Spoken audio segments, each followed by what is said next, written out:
Hello, you wonderful people, and welcome to another episode of Not Too Comic Book. This being a show where we talk about TV shows that are adaptations of comic books. For today's episode, I'm going to talk about Harley Quinn Season 4, Episode 5. A lot of really interesting things went down in this episode, so let's break it down. Well, first and foremost, we finally catch up with your boy Gordon. I had been asking about him, because the police had kind of basically got defunded, so I was curious, what happened to him, and it's well, he's trying to make things work between him and his wife, which do correct me if I'm wrong. Isn't this the first time we've ever actually seen Barbara's character model in this show? Because I think the only time she's ever really kind of popped up, and even then it was just her voice. I think Jim was laying in a bed with her, or maybe he was sitting on a bed, and I think she was I want a divorce or something like that. I think that's the only time we've ever gotten with Barbara. So it's so interesting for this to be different. And it's they're trying to make things work, but the moment he gets a job, which I love that he's oh yeah, I was kind of going crazy, a passionate love making with he was actually saying something really sweet. He was talking about I don't think I could take all the passionate love making to the wonderful, beautiful woman of my dreams or something like that. He was actually saying something really sweet, but he jumped on the whole opportunity. Hey, Nora's yeah, I've looked at your resume. What was it? It was references just Batman, and he's a little math, mustache, even his notary license or whatever was had expired or something on his resume. It was just kind of a mess. But he starts working at the Legion of Doom as a security guard. I forgot to bring it up last episode, I believe. I don't remember who it was now.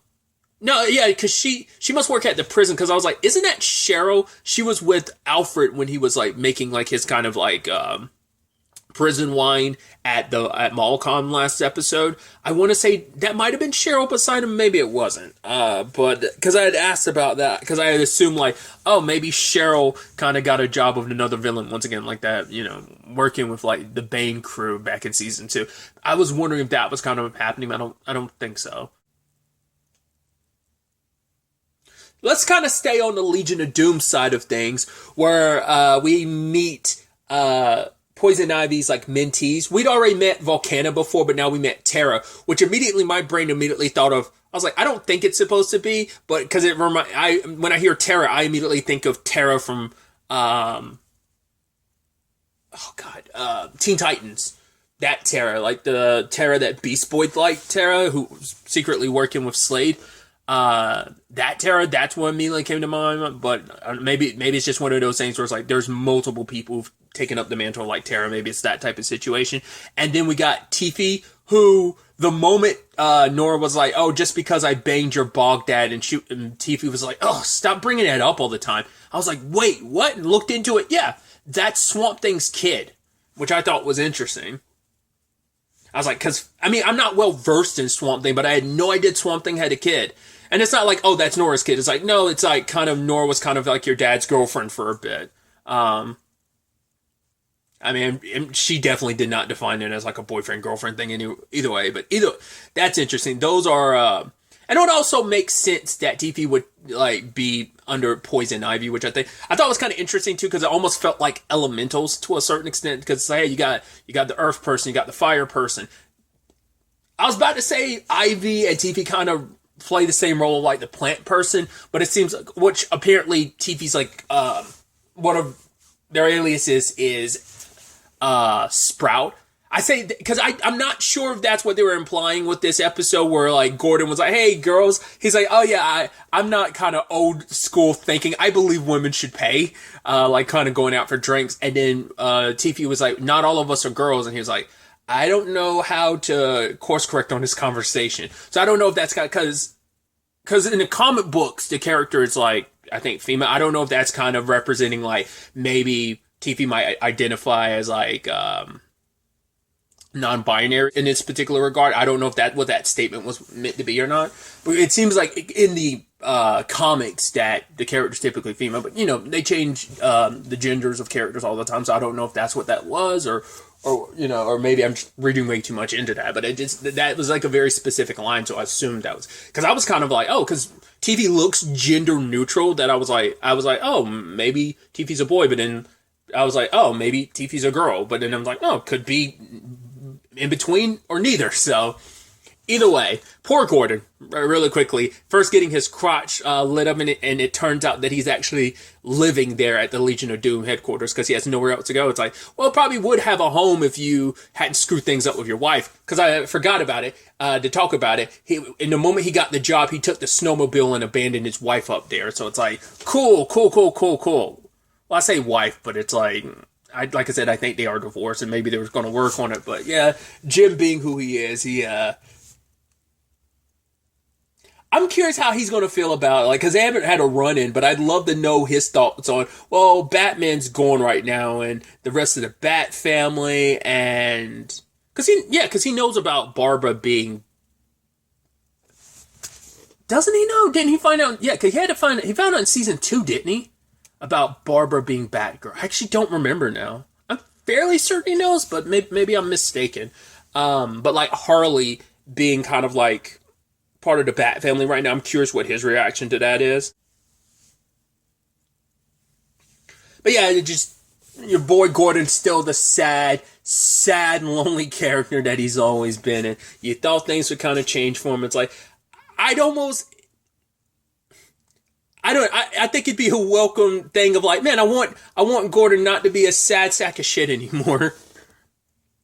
But either way, staying on the Legion of Doom side of things, Ivy's kind of gotten so caught up in the whole thing because obviously the Johns got left to her by Lex, which I love that he's got like a little bit of hair, he got some like cheek lifts or whatever, and it's just like, and he's trying to be like, oh, the whole Malcon thing, like, yeah, don't even worry about it. Here are the Johns. I wonder, did he do that on purpose because that's like some way of like secretly destroying her? Like, I don't know if the Johns, because they do seem like they had her best interests in heart, but it might be a situation of either it's just purely Ivy getting so caught up in it, or the Johns are playing her and trying to boost her up so they can kind of end up destroying her, a la Phantom Thieves from Persona 5 type of situation. Once again, I'm playing through the game, so I got that super fresh on my mind. Well, replaying through Persona 5 Royal, so I got that fresh on my mind. But anyway, that's why I was like wondering if that could be their ploy. That could be Lexus, because it's like, definitely doesn't, he's putting on a ploy like, oh yeah, everything's cool. It might just be like, right, he kind of seemed like such an asshole to everyone when he literally opened up the place and was like, yo, get off my moon, and was going to kill a lot of people. So I'm sure that's just to save face, or it might just be like I'm plotting and I'm going to like dismantle you. I'm going to build you up and have you basically kind of destroy yourself. Like I said, maybe it's just like the story isn't like Ivy being tricked into all of this. Maybe it's just going to be like, no, Ivy's feeling herself a little too much, which I think it's kind of an interesting development for that character, because Ivy's never been the one that wants the spotlight. She was always kind of like like when Harley was like putting together her team, Ivy was like, I'm not really sure. She was never too keen into the Legion of Doom situation because it was too much of like a boys club type of thing. I mean, more so like kind of not even boys club, more so in the elitist type of thing. I'm like, Ivy's always been like, I'm always been the cool outsider, not getting too caught up in the popular shit, but now she is Miss Popular now because like, right, there's so much attention she's gotten after Malcon, especially like with Steppenwolf, and so the Johns are kind of like straying her further and further away, which I guess maybe that's why Lex became the way he did, and eventually Ivy might become like Lex, so self-absorbed in that capacity. You're also kind of straying from like these conscience socially conscious villainy, because she's supposed to be looking after her 3 mentees, but she kind of left them high and dry. They can't get any of her time because she's so focused on signing books to Jason Lee and Jennifer Jason Lee, and what was it, Samantha Jennifer Jason Lee or something like that. Oh yeah, in the book they had someone else write it, and it's like, oh, it's even got a quote from, oh god, who was it? Oh, the Anti-Monitor was one of the people they got a quote for the book.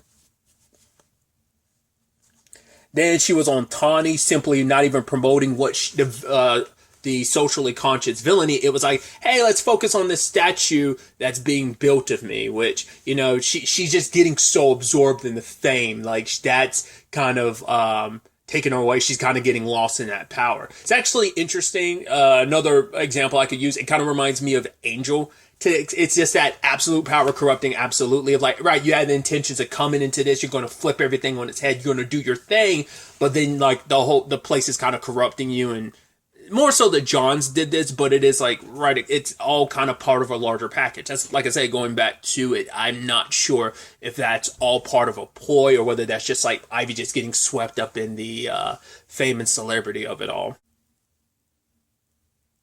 Which, coinciding with that, where it feels like Ivy's losing her way, Harley's kind of doubling down with the Bat family, but they're kind of not accepting her because, especially Dick, but it almost feels like that feels very befitting that Dick wouldn't kind of accept kind of an outsider into the family because it's like, right, you weren't a villain, you were a villain not too long ago, and it's like the Bat family is me, Barbara, and Damian, not you. You know, you're the outsider. You'll always be Harley Quinn to me, which I was like, oh, that's super shitty because she's done a lot. She's done a lot of good. She's fought beside you guys. She's helped you guys. She's even saved you guys.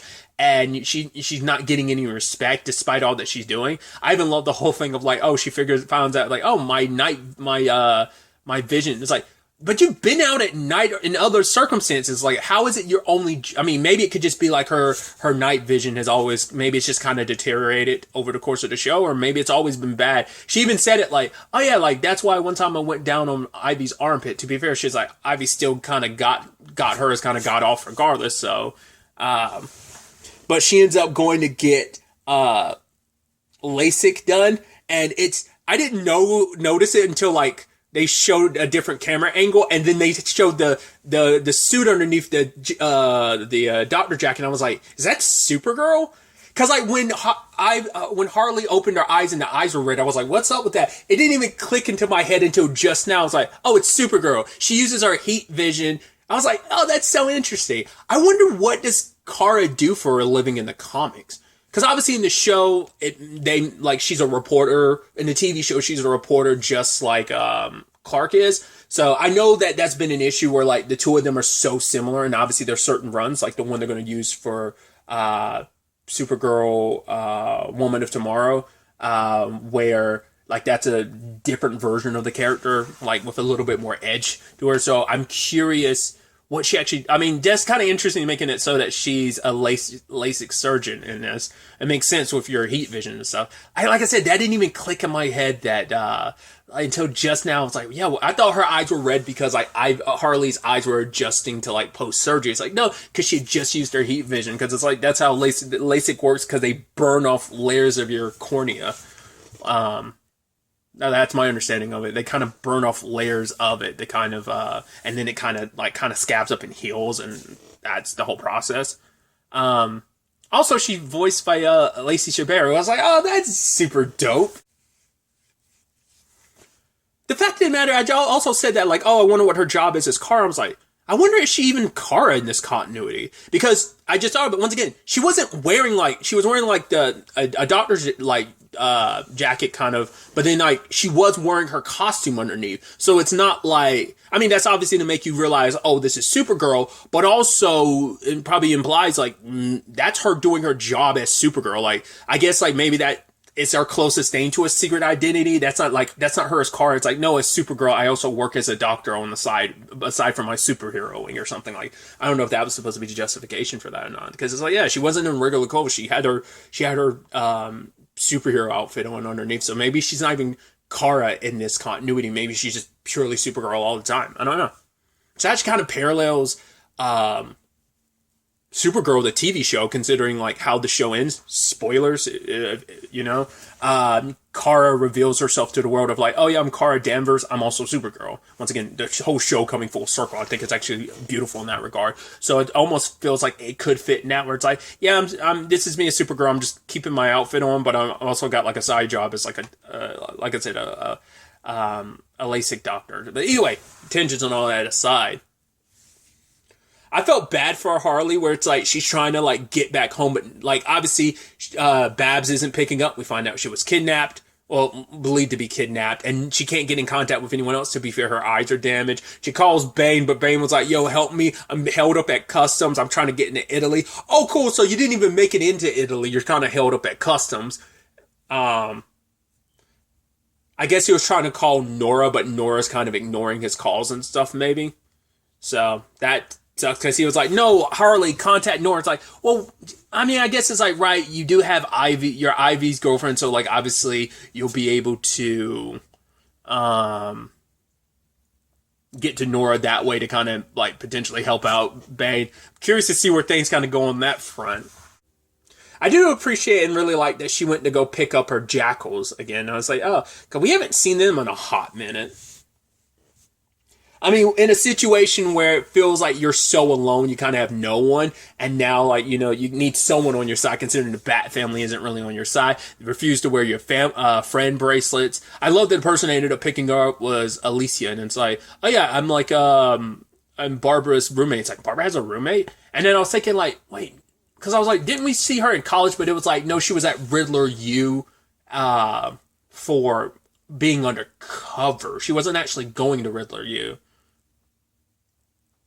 So I was like, right, because we never actually got to see her like in college or whatever. But I don't even know if she's in college anymore, because she might not even be, like, she probably like snuck in just for that purpose. But I don't even know if she's even like college, like outside of the Riddler U situation. That might just be like, oh, like we share an apartment. It might not even be a dorm situation. I actually don't know where Barbara is in her life, like if she's like post college or not.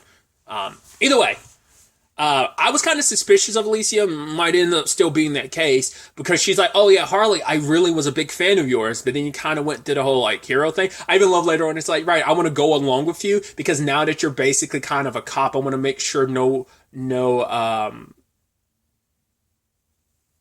brown skinned people get hurt. I was like, Jesus, that was a line just kind of, not even, I don't know, I wouldn't even say snuck in, but it was like literally the last line of dialogue before a scene change. I was like, yeah, they got that in there. Holy shit. It's like, oh yeah, because you're a good guy now. You're practically like a cop. I don't want to make sure basically no minorities get hurt because of that. It's like, Jesus. I even love the conversation of like, oh yeah, like I went through Barbara's stuff, and it's like, and I didn't even, like, turns out she doesn't have a dildo, and it's like, yeah, doesn't even have a vibrator. It's like, oh yeah. Huh, that totally tracks. It's like, right? Totally makes sense. I was like, Jesus. It did click in my head when they were trying to track her. Like, they're like, oh, that's all the way up north. I was like, does that have anything to do with her mom? Yeah, it turns out that's the case. She never actually got kidnapped. She just went up there to get her mom after Gordon abandoned her, but then her mom abandoned her, left a note saying, going to get ice dick. Don't wait up or something like that. I was like, Jesus. I mean, granted, kind of being abandoned by Gordon, you got to get yours, especially because some of the cold villains are up there. I don't know if that one of those people, I don't know if that was supposed to be Icicle or not. Obviously, one of them's Captain Cold. I don't know who like the two others were, but I think one of them was Icicle, but I could be mistaken. But I love their way there. Harley was having kind of like a nightmare, and even Alicia was kind of like, oh, maybe you're kind of, repressing something. She was like, before I came out, I was kind of repressing stuff too. And it's like, no, she's like, I'm like openly out there with my girlfriend Ivy. And it's like, well, then maybe you're suppressing your villainy, which is kind of my thought. Like after last episode, I was like, that has to be what that is. It's like, because she's struggling with her identity, because she wants to be with the Bat family. She's all in on that, because she even said it to Dick, like, dude, I abandoned everything. I abandoned my home. I abandoned it being side by side with my girlfriend, because this is what I wanted to do. She was more hero than villain, and maybe just for going forward, Harley's going to balance that a little bit more, rather than kind of going all in hero or going all in, because she was already toting the line with the anti-hero stuff already, but maybe she will be more defined in that capacity. So maybe she'll tote that line. I don't know how she'll be able to do that, because Barbara's like suggesting it's like, right, it takes a while to become part of a family, so just give it time. Like, it'll all work out in the end. So we'll see. And then we have the stinger at the end where Dick shows up as, and then he's in a tree, has a friend bracelet on and everything, and then falls down. And I'm like, I was like, is he dead? Did he get murdered or is he just knocked out? I was like, that'd be wild if they ended up killing Nightwing. I'm so curious what, I mean, once again, he's also wearing a friendship bracelet. Like, Barbara's roommate just seems so, like, out of left field for me that I feel like there's got to be more. Maybe she's not. Maybe she's just above board, but it feels like there's something suspicious there, but I'm not sure. Just, I'm curious, like, what the hell that's going to turn into. Like, what happened to Nightwing? Because her roommate's supposed to not know what she's up to. Because it's like, oh yeah, like Barbara disappears for days on end or something like that sometimes. And Dick had to be like, yeah, that's her kicking it with us as the Bat family. And it's like, okay, so like her roommate has no idea. So like Harley kept being like, yeah, that's why I joined the swim team. So hiding the fact is they're superheroes. Once again, she's the only one of that quad family currently that doesn't have a secret identity because everyone can see it. It's like, oh yeah, Harley Quinn's kicking it as a hero with the Bat family. So I'm so interested to see how that all plays out. Kind of circling back to the Legion of Doom stuff really quickly, that for Ivy's mentees, they tried to like do their thing, but they said it didn't work. I'm wondering, is that going to be something that kind of bleeds over, where it's like, oh, they set something in motion and it kind of didn't work out, and now it's, I mean, it makes sense because of all three of them wanting different things didn't really, I mean, it's like Volcano wanted to use volcanoes, Terra wanted to do obviously something Earth related. I mean, yeah. And Tiffy wanted to repopulate sharks to kind of ruin people's time at the beach or something like that. Which I should also note, I love that Tiffy, that's what meant to be something I meant to bring up earlier too, that I thought like, oh, maybe the difference between, despite Tiffy being plant-based, just kind of like Ivy is, that Tiffy might be more animal-based. That might be kind of what they bring to the table. Almost kind of like the different elements of a Captain Planet situation of like, you got plants, fire, earth, and like, I mean, you get the perspective and the point I'm trying to make. But what I was trying to bring up is, TP talked about connecting to the red, which I was like, hey, second time I've heard the red get mentioned. I'm sure it's a thing from the comics, but it's like, I'd never heard about the red until Titans. I don't even remember if I referenced this during Titans, and if I didn't, I feel so stupid. Maybe I did. I don't think I did, but it never correlated in my head of like, all right, Beast Boy is tapping into the red, and who else taps into something similar was like Swamp Thing and Ivy, because that was a whole storyline last season of Ivy tapping into the green. So I don't think that even correlated in my head when that storyline element came about, because it was threaded in early Titans, but in the final episodes, it finally kind of comes full circle. Interestingly enough, inside of the red, where he kind of sees his multiverse, who does he see at one point in time? None other than Swamp Thing. So it's just an interesting parallel in that regard. So that's fascinating, knowing that Swamp Thing's kid taps into the red, whereas he taps into the green. And just think that's kind of interesting. I mean, I think it's all kind of like serendipitous. I mean, it's all kind of like, I think, part of like the balance on both like the nature. I mean, it's all part of the balance of nature, I think. One on the more earth and green and plant side, and one on the more animal side of things. So once again, I just went on this whole tangent, but I just thought that was so interesting, and I was like, I forgot to bring that up earlier when I was talking about TV. But either way, I'm very excited to ultimately see where all of this ends up taking us going forward into the next episode. But really, that's all I wanted to talk about. So the next time we meet, be happy, be safe, live life to the fullest, and enjoy it. Good day, and goodbye.